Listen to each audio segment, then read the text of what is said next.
দেখা দাও এক সাহাবীকে জিজ্ঞেস করছে, আপনি বলেন তো নবী কেমন? উনি বলছে কাসিমুল ওয়াজহ।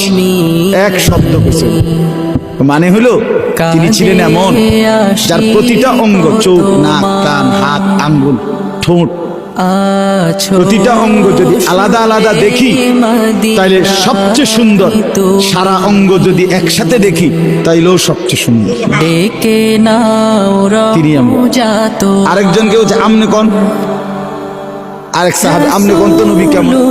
উনি বলতেছে আমি কইতাম না, তিনি ছিলেন এমন ওয়াসিমুল ওয়াজহ, তিনি ছিলেন এমন যাকে একবার দেখলে আবার দেখতে মন চায়, দ্বিতীয়বার দেখলে প্রথমবারের চাইতে আরো সুন্দর মনে হয়, যত তারে দেখি তত আরো সুন্দর লাগে।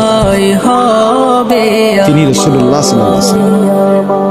আহা মুসলমান, কাকে ছেড়ে দিলাম? কার সুন্নাত ছেড়ে দিলাম?